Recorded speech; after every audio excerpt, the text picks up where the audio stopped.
السقوط اللي هو النزول، نزول صدر من اول هنا، نزول وسط من اول هنا برضو، نزول الارداف. تمام. ومعايا بقى المحيطات اللي هي المحيط اللي هو الدوران، انا بقص على ربع الباترون. تمام. باخد ربع الدوران، انا خدت دوران مثلا 100، يبقى الربع بتاعه 25، ده اللي بقص عليه اللي هي الورقه ديت اللي في ناس كتيره بتخاف منها. تمام. وحاسه ان هي معجزه، هي مش معجزه خالص، بالعكس ده هي يعني اتفه ما يكون.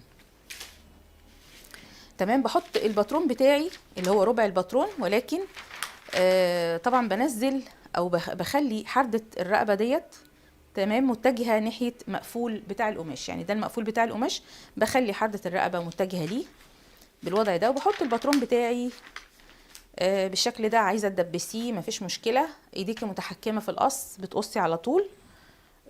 طبعا بنقص الامام والخلف مع بعض،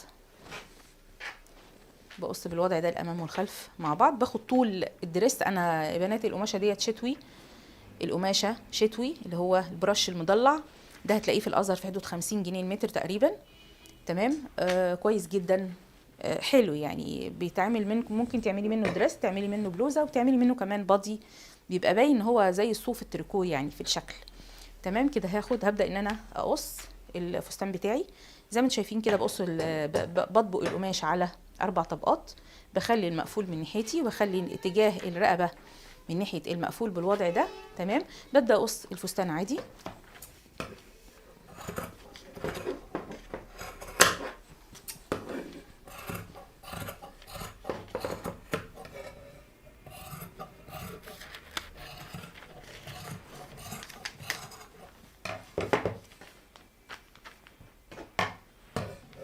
بسيب للخياطه بنات، بسيب للخياطه سنتي او 2 سنتي، لو انت عايزه توسعي فيما بعد طبعا بتسيبي 3 4 زي ما انت عايزه. تمام. يبقى انا ده الباترون الصافي بتاعي، التوسيعات ديت اللي هي يا اما هعمل منها توسيع فيما بعد لو حصل امتلاء في الجسم، او ان انا بخيط منها، فانت بتقدري بقى المنطقه ديت على حسب ما انت عايزه. تمام. على حسب ما انت قصيتي الباترون بتاعك. وبعد كده من منطقه الهانش هنا بنزل بطريقه ستريت على طول على اخر وسع في الايه، في الديل. طبعا احنا بناخد الديل بتاعنا وسع القماش كله اللي هو عرض القماش. تمام. فاتاكد بس ان في المنطقه ديت تكون ستريت كده على طول، ما تبقاش فيها اعوجاج. طبعا بتخلص من البورسل بعد كده. كده انا قصيت الفستان، يعني مش هياخد معاكي لو قصيتي بالوضع ده، مش هياخد معاكي دقيقه واحده في القص. تمام. خلاص كده خلصنا الفستان بتاعنا. بناخد كمان طبعا الخلف بنفتحه كده، وبنشتغل على الامام نزول. بنزل طبعا 8 سنتي، انا كنت نازله 3 للرقبه، انا نزلت يا بنات 3 للرقبه، وطبعا ده قلناه في فيديوهات كتيره جدا، اللي عايزه تتابع اهلا وسهلا. طبعا ده شيء يشرفني ويسعدني. وبعد كده بنزل عن المستوى 5 سنتي كمان. تمام. في حاله الشتوي بنزل 6 سنتي او 7 سنتي، لان احنا هنا هنركب زي رقبه اللي هي الهاف كول اللي هنركبه، فبنزل اكتر من المستوى شويه علشان خاطر الهاف كول بتبقى محتاجه ان انا يعني محتاجه منطقه واسعه عشان اقدر الم فيها بقيه الرقبه. تمام كده. انا كده عملت الفستان، وفاضل معايا كمان تكه الكم هنا. طبعا زي ما انتم عارفين بنيجي في منطقه الجيرو اللي هي الحرده ديت، وبخش بس 1.5 سنتي كده، وبعد كده ببدا ان انا اوصله من هنا كده لحد فوق على ما فيش. تمام. ده في الامام بس يا بنات طبعا.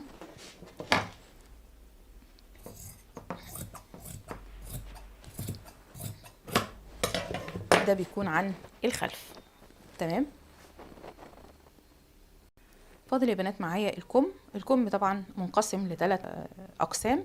معايا اسوره، ومعايا منطقه منفوشه فوق الاسوره، ومعايا كمان المنطقه اللي هي المعتدله او المظبوطه من عند الزند، من عند الكتف من تحت لحد تقريبا الكوع. تمام. طيب الاول هنقص الحته المنفوشه اللي هي فيها فوليوم عالي، وهنقول المقاس بتاعها.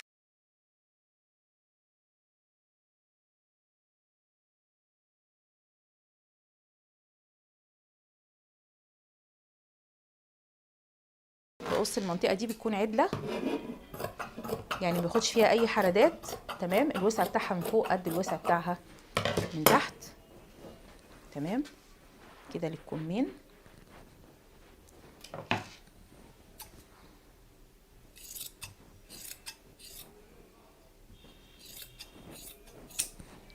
كده. وبعد كده باخد المنطقة اللي هي من عند الكتف لحد الكوع، دي بتبقى يعني على القد، ما بتبقاش واسعة. تمام. وتكون دي 30 سنتي، هنعملها 30 سنتي. بالنسبة يا بنات لتركيب الكم، طبعا بجيب الاسورة، والاسورة انت بتعمليها على حسب العرض المناسب ليكي.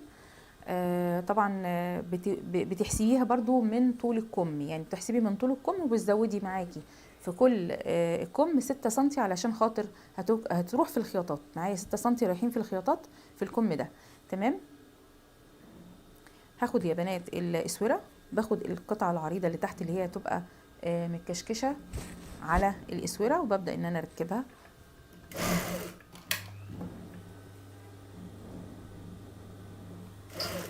بكسر القطعه ديت على الكم على الاسوره.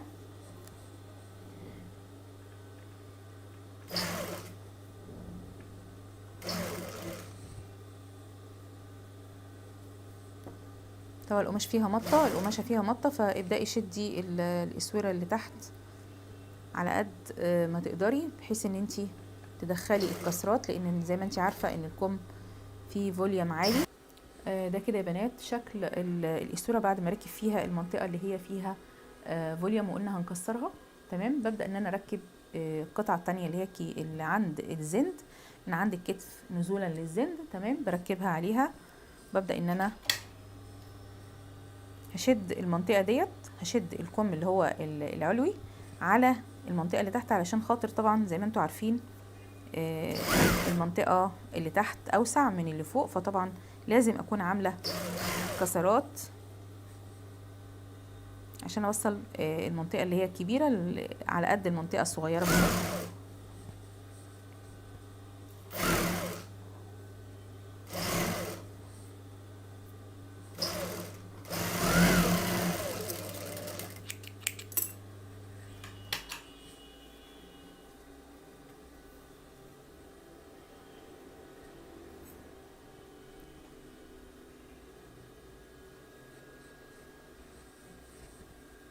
ده يا بنات كده شكل الكم. طبعا بتقفل الكم من هنا كده، وبيديكي الاسوره طبعا بتبقى مضمومه على الايد بالظبط، وبيديكي طبعا الايه الشكل اللي انتوا شايفينه في الصوره، فبيبقى زي ايه الفانوس.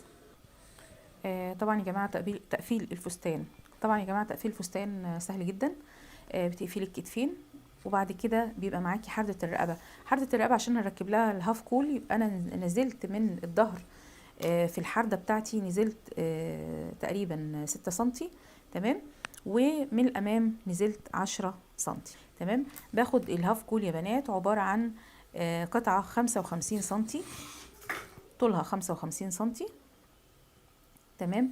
في العرض بتاعها 14 من 13 ل 14 سنتي. تمام. ديت هتكون المقاس ده هيكون مريح معاكي في التركيب. اول حاجه باخد الهاف كول دوت وبقفله. طبعا القماشه زي ما انت شايفه كده فيها مطه، فبنقفل الهاف كول كده من على الطرف على الظهر طبعا.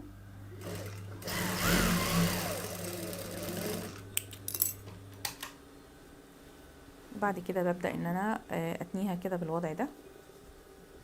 هخلي الخياطة اللي انا خيطتها دي في نص الظهر من ورا.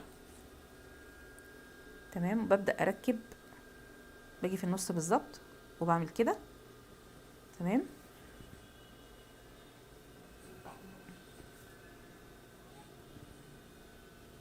وبعدين ببدأ ان انا اركب الهاف كول دوت بالطريقة دي. خلاص انا كده مسكت الظهر، نص الخياطة نفسها مع نص الظهر، وهبدأ ان انا اركبها.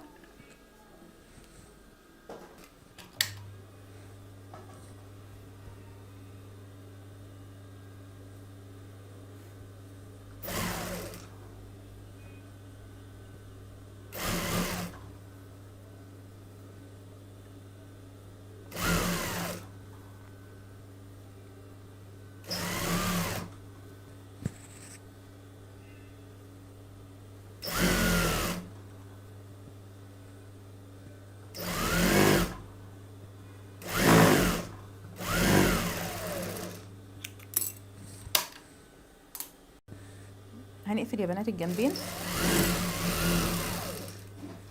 طبعا بنسيب مستوى الخياطة اللي احنا سايبينه، اللي هو ان كنا هنوسع منه او كده يعني، بتسيبي السنتي او 2 سنتي اللي انتي اصلا عاملة حسابهم للخياطة.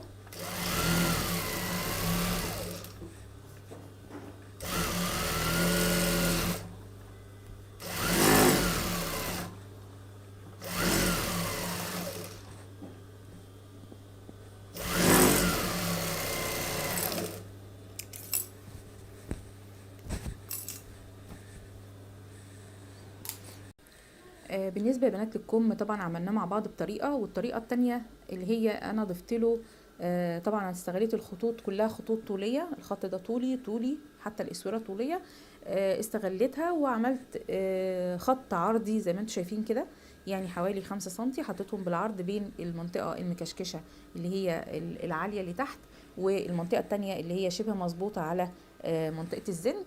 عملت بوسطهم زي ما انتم شايفين كده اللي هو ايه منطقة عملتها بالعرض، تمام، ومديه شكل جميل جدا زي ما انتم شايفين.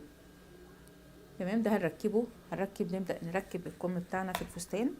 طبعا انا بحب اركب الكم وهو مقفول، في ناس بتركبه مفتوح، لكن انا بحبه مقفول على اساس ان هو بيدي دوران وبيدي ارتياحيه في اللبس اكتر من الكم اللي اتركب على المفتوح.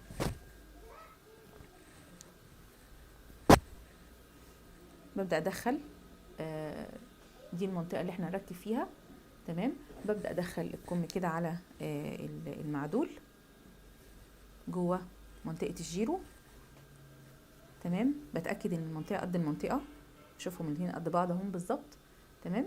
وبعد كده ببدأ اركب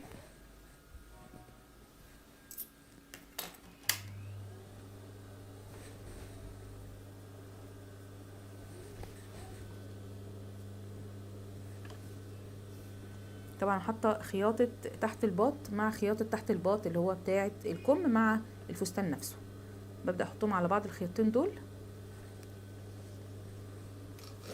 علشان الكم ما يطلعش يعني ملفوت او ملوح او زي ما بيقولوا، يعني يطلع معاكي مظبوط. لازم تكون خياطة على الخياطة، تمسكيهم مع بعض كده، وبعد كده تبدأي تركبي الكم بتاعك.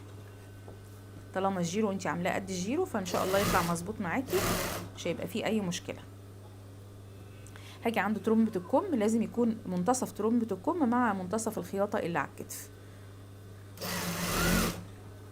لو لقيتيه مش في المنتصف تبداي طبعا تعيدي الكم بتاعك وتشوفي ايه الاخطاء اللي فيها، وهنشوف اخطاء الكم في الفيديو اللي في الديسكريبشن ان شاء الله، هسيب لكم اللينك بتاعه عشان تشوفوا اخطاء الكم ممكن تتفادوها ازاي.